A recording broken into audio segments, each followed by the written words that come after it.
classes. Okay. 10 classes. Sure. Let me shock you. The content of the course has been enriched from class to class. The exam has remained intact from class to class. I don't know if you understand what I'm saying. What this means is you get more and more latest information added to the original content, but the strength or difficulty level of the exam has not been watered down from class to class. And why are we doing this? If you go out into the industry and you have an FM that has been working out there for 5 years, 6 years, 10 years, that have not gone through the FM Mastercraft, they know how to do a lot of things, but they don't have that level of strategy, the way of thinking that the FM Mastercraft is.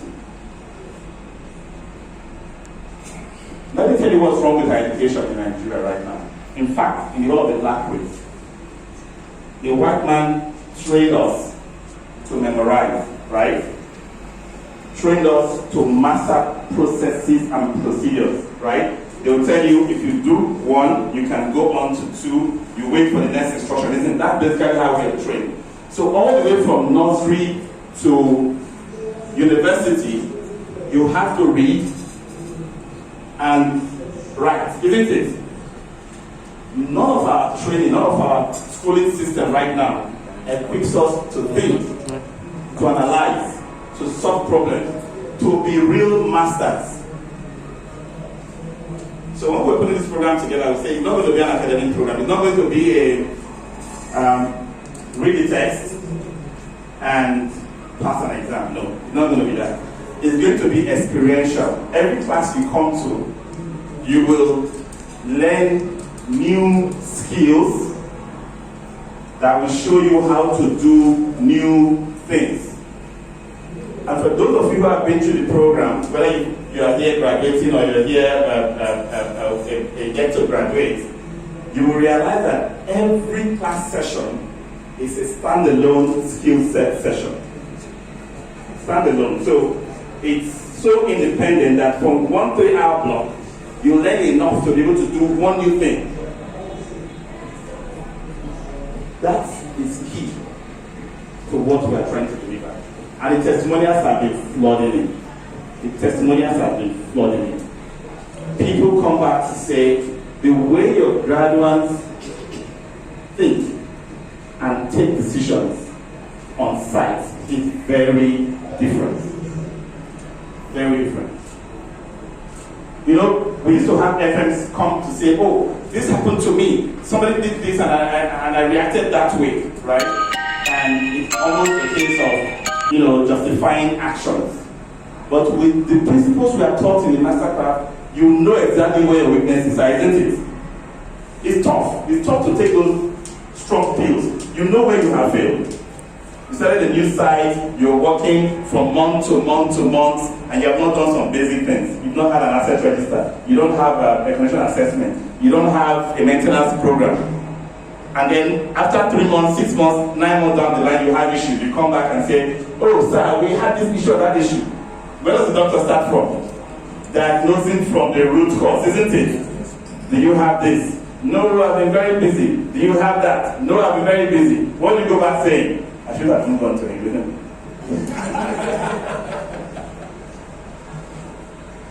Now, why do we have this level of rigor? I'll come to the exam. I know we have some concerns about the exam. Why do we have this level of rigor? Because if you know how to take decisions, if you know how to act, if you know what to do, you will be able to act and not be acted upon. This is what we are trying to get our industry out of. People are being acted upon. If somebody calls you to something broken and you react, what's happening? What's happening? You are being acted upon, right? But if nobody recognizes or notices something is broken, because you already have predicted, inspected, fixed it, proactively put measures in place to prevent from failing, what are you doing? You are acting. at some point you almost become invisible. Things just work almost like magic. That's because there's an actor behind the scene. That's facility management. It's a top profession.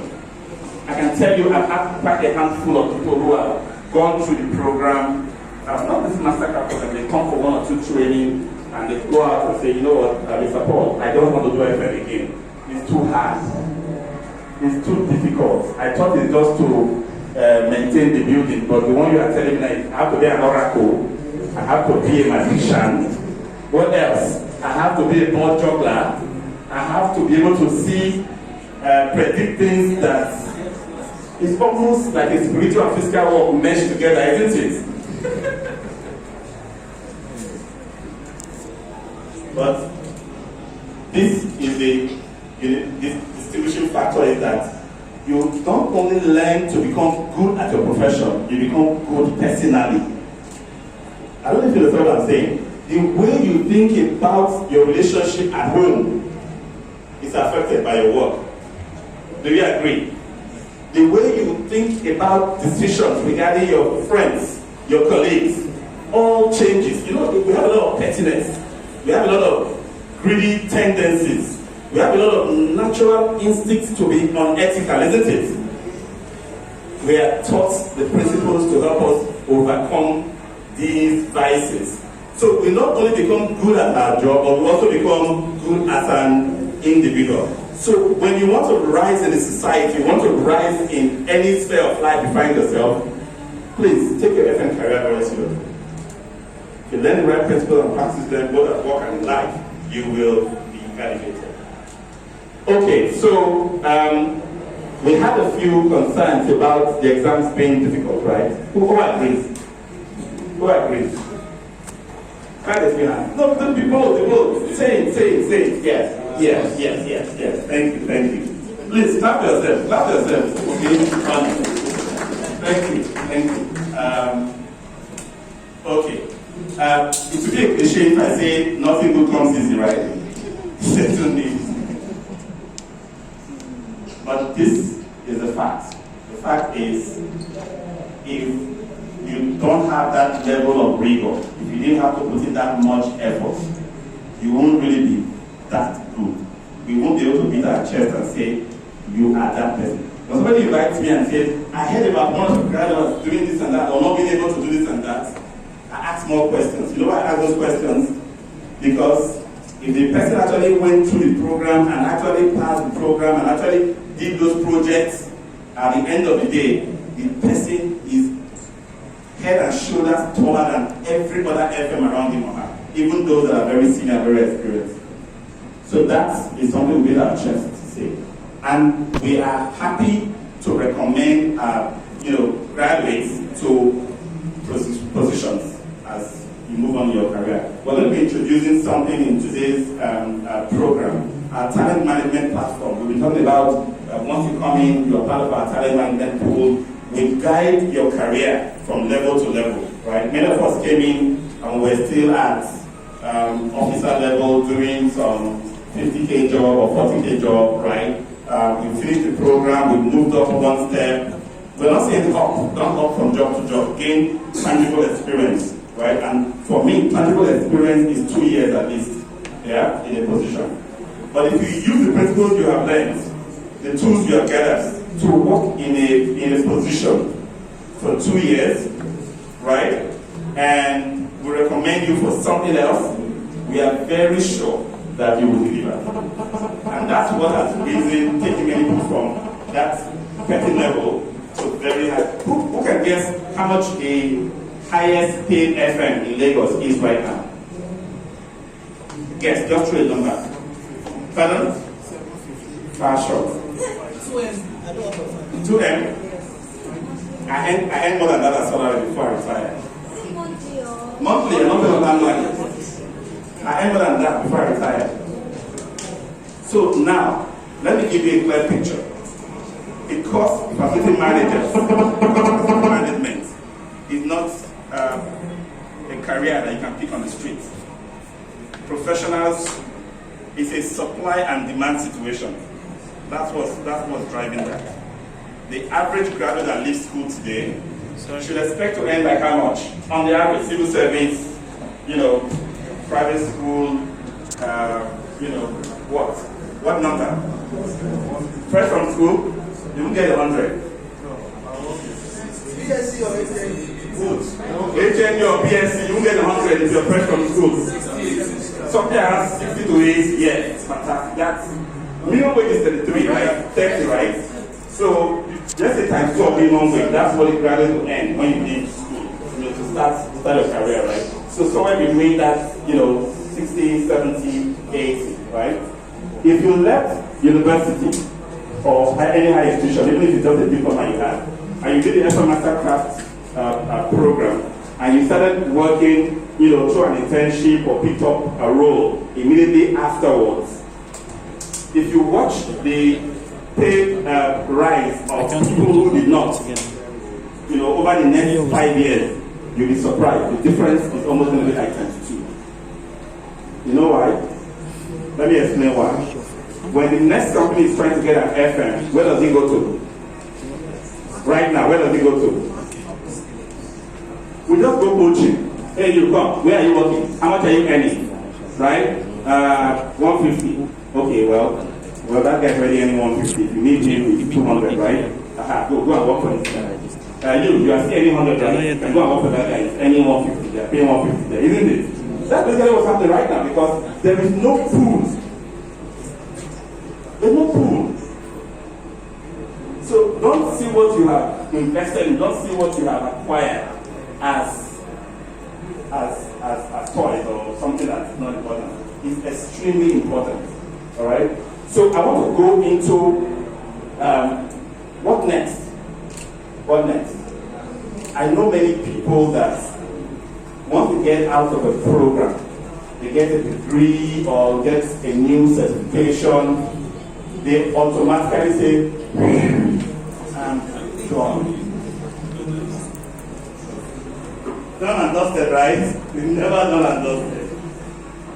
It's never done and dusted. Charles, come this way, please. Come back. Yes, come here.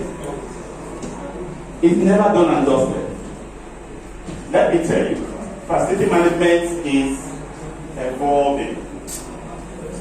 It's evolving and it is growing. Okay? A few years ago, we were just maintenance officers. Now we run the organization to our business partners. You know why? Organizations spend considerably on their assets. I hope you understand that. If you are the controller of that expense category that is spent on their assets, you hold a lever of the profitability equation. You know what this means? What is profit? What is profit? Revenue less expenses, right? Equals to profit. Do you agree? Fantastic. If expenses go up, what happens to profit? Isn't it? Yes, it comes down, right? If you are the one holding that lever and you are able to provide value at lower cost, which means expenses is coming down, what happens to profitability? Who is in the business now? This is what we teach in the masterclass. This is what we help you understand so that you move your mindset away from my job is to fix things. My job is not to fix things. My job is to enable the business to succeed. Do you think you'll be recognized for doing that in the business? Of course you will. Will you be promoted for doing that? Of course you will. Will you get bigger offers elsewhere? Of course you will. But none of this comes without the effort. None of this comes without the effort. So when I say what next, I'll outline a few for you. One, you must keep up the practice. Keep up the practice. You go into some environments and there is no requirement for you to provide professional reporting. Go to a bank, for example, they only know, accounting books, isn't it? They just send it to the back of the house, one office there, to take care of the facility. Nobody knows what report to demand of you today. They don't. But if you not say because they did not require you to report on certain things, you don't create KPIs and service level agreements with which you'll be able to manage your efforts and be able to show the impact of what you are doing to the business, you have stopped practicing. Now, get me right. I said keep practicing. There's a very big difference between practicing and working. You can go to work every day, you still have the title, facility manager, in charge of this building, right? But you have stopped practicing. The tools you have been taught that professional FMs use to deliver their job, you have packed them aside. You're not developing new tools. You're not having templates for doing things. You don't have any inspection schedules. You don't have any strategy for maintenance. You're not doing any of those things we talked about HSC, right? You have stopped what? Practicing. And before you know it, the rot sets in. The certificate does not matter again at that point. So that's the first thing. After the masterclass, keep practicing. Number 2, you must keep learning. Done and dusted? Nah. You must keep what? Learning. How many of you have heard my 5-year rule? Yes, some of us. 5-year rule. Don't allow 5 years in your life to go past without a permanent certification or designation or credential.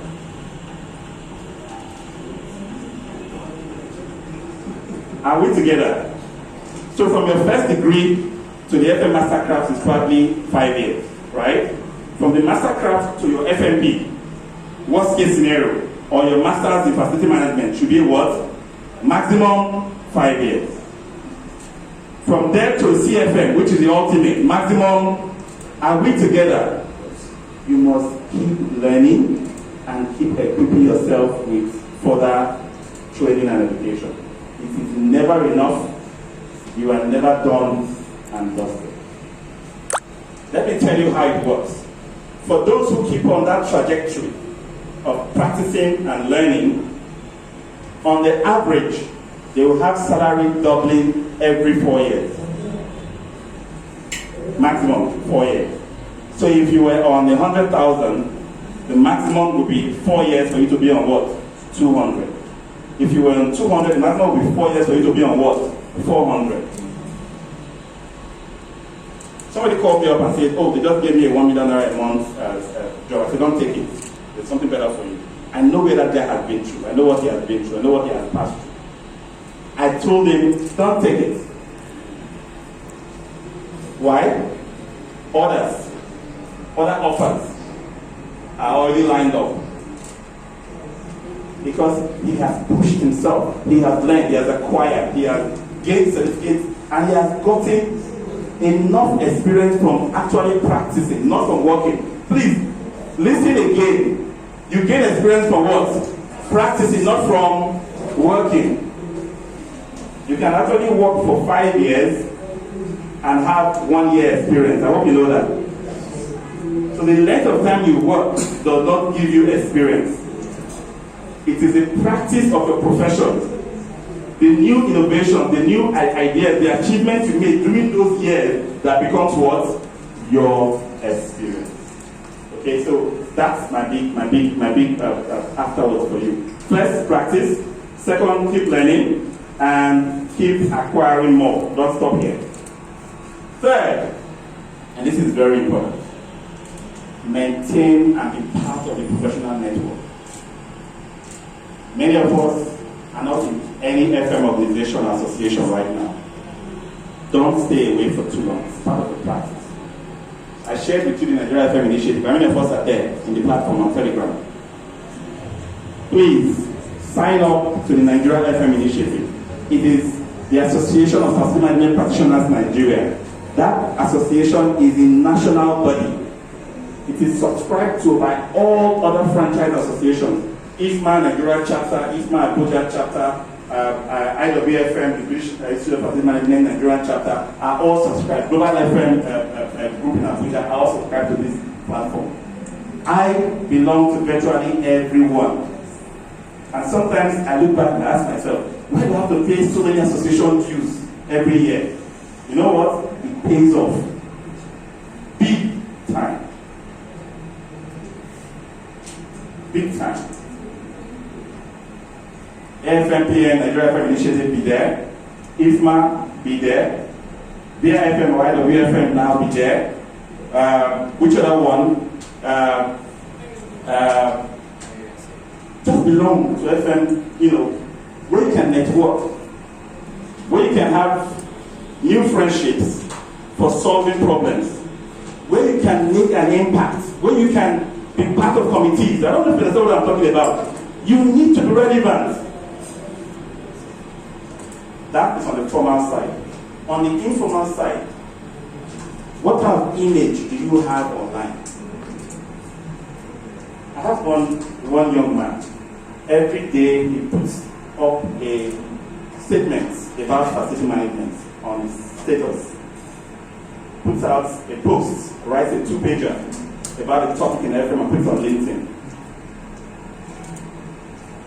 Let me tell you something. People like that get called up and made offers, not interviewed. Are you listening to me? You get called up and given an offer. Hello?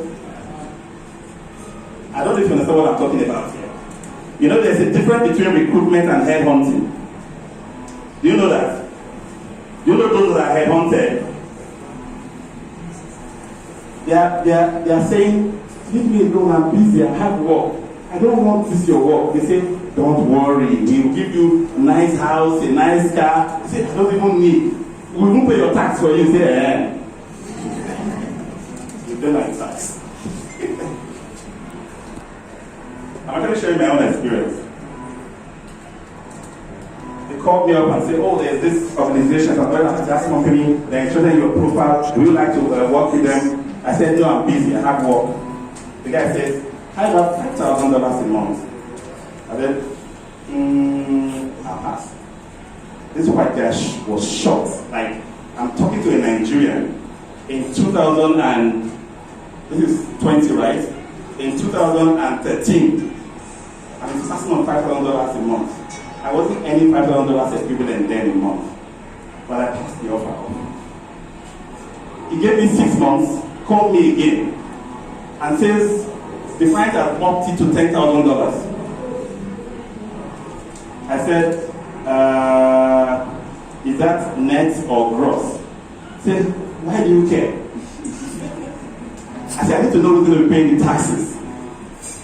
He said, okay, don't worry, we'll take care of that. I said, by how much? He said, we'll add another 800 to it.